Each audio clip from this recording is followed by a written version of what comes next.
Hello, everyone, and welcome to a new episode of 161st and River, rebranding Yankee Content Central with a new name and everything ahead of the 2025 season. So, very exciting there. And this will be a simple recap ish of the week from Yankees baseball. A lot has gone on since we last spoke. I last was live last Friday after the first spring training game and took like a little hiatus. Obviously, my stuff was all updated through social media, but in terms of my presence being live, I took a hiatus. So some things have happened in the past week. So we'll start first. Scott Efros. Scott Efros has a grade 2. I know it says grade 3. I made a mistake and corrected it on Instagram. A grade 2 hamstring. It's going to take some time to heal. So that's a tough blow. He was an option at the back end of the bullpen. If the Yankees still needed someone, he would have been a very good option in the bullpen. All right. Next, on the injury front, Luis Gil has been shut down during his bullpen session today due to tightness in his shoulder, per Aaron Boone. He will undergo an MRI tomorrow. Boone said they will likely not have the results of the MRI till some point on Monday, because of the weekend. In additional news, Max Fried will make his spring debut on March 3rd versus the Pittsburgh Pirates. So, here's the concern with this. Luis Gil, was important last year. Very important last year. He kind of came in, he made some great starts, some big starts for the Yanks when they really needed him because Cole was out. Down the stretch, he struggled a little bit, but the Yankees are lucky that this happened now. If it had to happen, if an injury had to happen, it had to happen now, because the Yankees' rotation depth was very good. Where Marcus Stroman, like him or not, he's an innings eater, and the defense that screwed him last year is a different defense behind him at 3 of the 4 positions. Primarily because, Jazz has moved from second, so 3 of the 4 positions.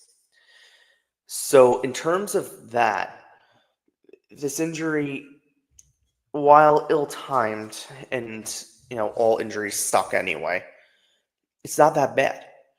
Because the Yankees had enough time. They have Marcus Stroman ready to go. He can start at any time for them. It's not a problem. He can start right now if they wanted him to. And he most likely will. The Yankee rotation depth, I'm going to put on a chart I have here. So the Yankees rotation depth, now that Gil is out, it will go to Marcus Stroman. Will go into that box. I'll put that up tomorrow morning. And their rotation depth will just be moved up with Carlos Carrasco and Will Warren. We're going to talk about Will Warren. I'll jump around a little bit. Will Warren, this was his final line the other day against the St. Louis Cardinals in the game on Wednesday afternoon. I was at work during this game, and I made a point to have it on one screen of my work laptop, and was doing stuff on my other one, of course. And as I was glancing over, and obviously once I left work, analyzing things more, Will Warren looked fantastic. And I'm going to put up now just the game highlights from the other day anyway, and there's some Will Warren stuff in there as well. Because Will Warren looked really good. You have Sonny Gray there, and Will Warren looked really good. So we're going to talk some about this now. Will Warren looked spectacular. Obviously, that was just a Bellinger catch in center. But Will Warren pitched, his changeup was electric. He was getting guys out. He was finding ways to get guys out. He didn't allow a base runner. He was great. He was awesome. There'll be more Will Warren highlights as the video goes on. Obviously, that's the Bellinger RBI single They had that 6-run inning, which will be featured here. For more up-to-date highlights on everything, check out my Instagram, TikTok, YouTube, not YouTube. YouTube won't let me. My Instagram, my TikTok, my X, Threads, social media links are not up to date on the bottom with the new stuff. So I'm just putting Instagram and TikTok under there now for a second. Just so they go across the screen. But all my updates throughout the game are on there and that's at all times. All the updates throughout games are on there.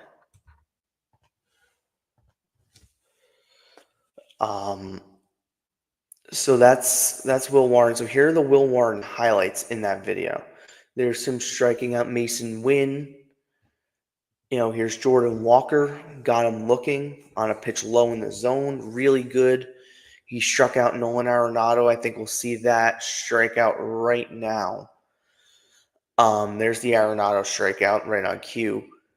He looked good, and his stuff looked good, and he looked comfortable, and he looked confident. And, he spoke to Meredith after the game, and he was confident. And I really liked what I saw from him. So, really good job for Will Warren. Now, the Yankees won 7-0. He got the player of the game. Will Warren good. Austin Wells, and we'll talk about him now as we get to tonight's game. If I can find my graphics from tonight's game. Here's Garrett Cole. Where's tonight's game's final score? I'll upload it if I have to. Here's Garrett Cole. He came back out for to start the 4th inning. He looked really good all night. I don't think there was a time at all tonight where it was like, I don't know if I want him out here. There wasn't really, I didn't have that moment today. Sometimes I have that moment. Today I didn't. He really pitched good. And he pitched good enough to win. And that's what matters. Is that Garrett Cole today pitched well enough to win the game, held them to 1 run, which says it's an earned run. Probably should have been caught out there. I would think it should have been caught, but I'm not going to fight with the official scorer.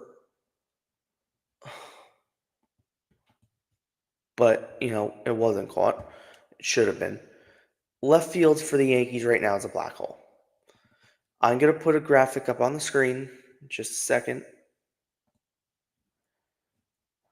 So that's the game today. The Yankees are back to 500 in spring training. Woo. We all care so much in spring training. Alex Verdugo stirring up some trouble, posting this on his Instagram right before the Yankee game. In due time, it's some highlights of his career most recently. Aaron Judge liked it. Just let's leave with that. Now, this begs the question, are the Yankees signing Alex Verdugo? I checked with some people. They said no, nothing yet. There has been contact with JD Martinez that we know, but not that known with Alex Verdugo. Would I be surprised if the Yankees brought back Alex Verdugo? No. If the Yankees did bring Verdugo back, would I be happy? Yes. I think if the Yankees are going to make a move, because Stanton's prolonged out. Now, if they were going to go get a third baseman or a second baseman, go get Iglesias. But if they're making a move because Stanton's out and you need just someone serviceable to fill that gap, Alex Verdugo had a better year than JD Martinez did. Alex Verdugo is comfortable here in Yankee Stadium. Alex Verdugo is comfortable with this team and the people on this team, and he was really well liked in the clubhouse.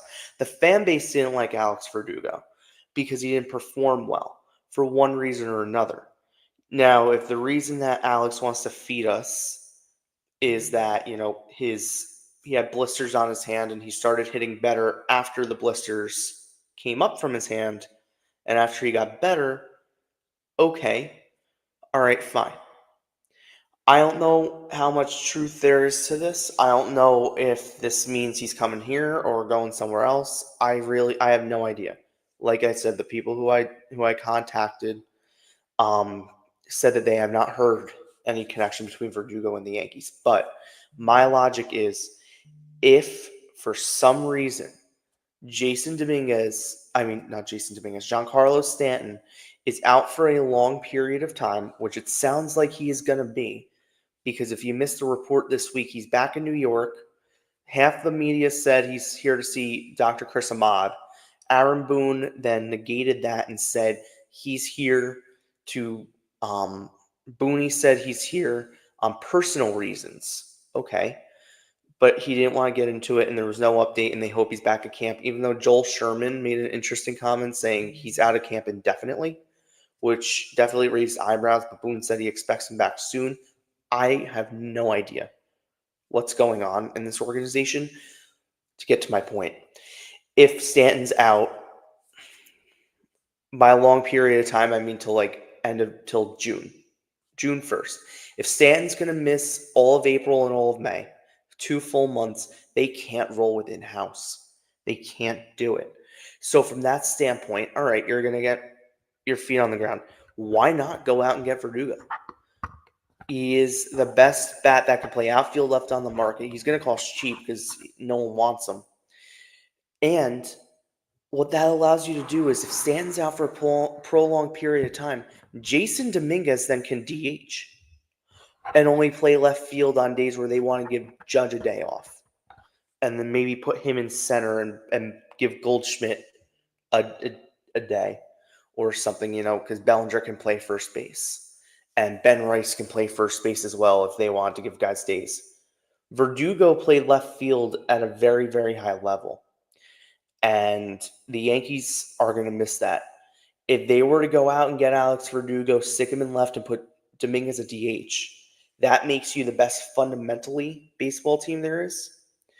Now, one thing I think would have to be addressed with Alex Verdugo is his attitude. Jogging down to first half the time, that can't happen. He's going to have to hustle. He's going to have to play hard. Nothing's guaranteed. He was under arbitration last year when he got traded over here. He did not get paid anything.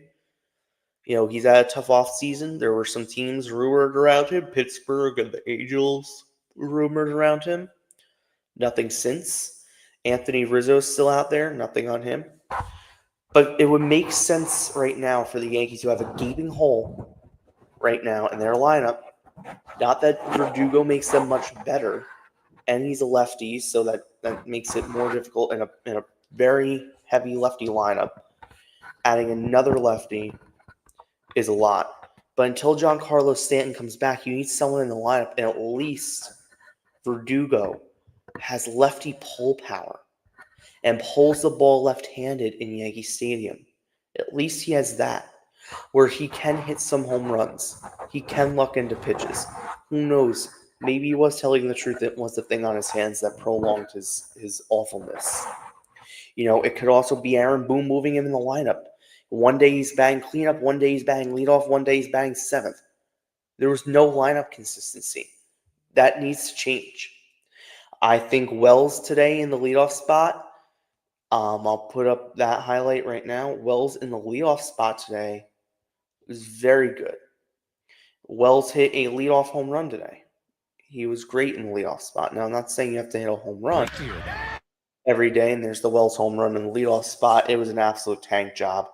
I mean, it was gone within an eye blink. He has looked very good in the 4 at-bats he's had for spring training. He's batting .500. 3 of the 4 at-bats he's had hard hit balls. There's the Bellinger home run. He also had a good day today. And Alex Jackson did, who I gave player of the game to, because I thought Alex Jackson, who everyone kind of wrote off after getting traded here, he's had a really good week. He's had a really good, putting some decent at bats together. Never been known for his hitting, never been known for that. But, he had a couple big hits today. There's the Alex Jackson home run to left field. There was a ball hit from Jackson, we'll see in a second, to almost the exact same spot that was like an inch away from being his second home run of the game. So Alex Jackson, I'm not going to lie, not bad, not bad. If he was the backup catcher, he's not going to get a ton of at-bats. He might be playing 1, maybe 2 games a week.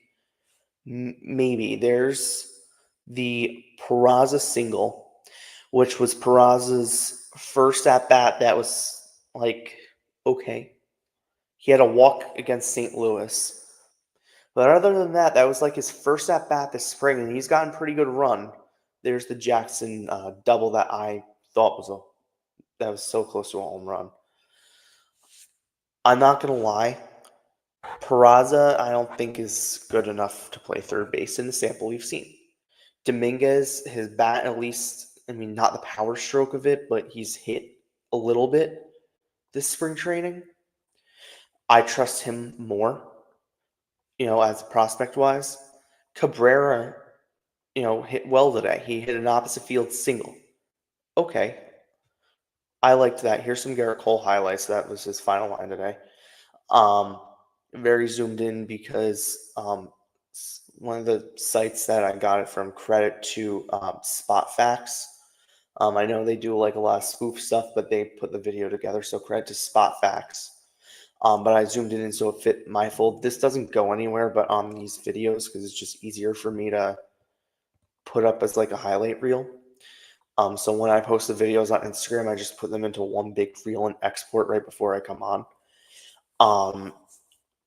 I thought, you know what? Cabrera's at bats have been good. The defense has been good from Oswaldo.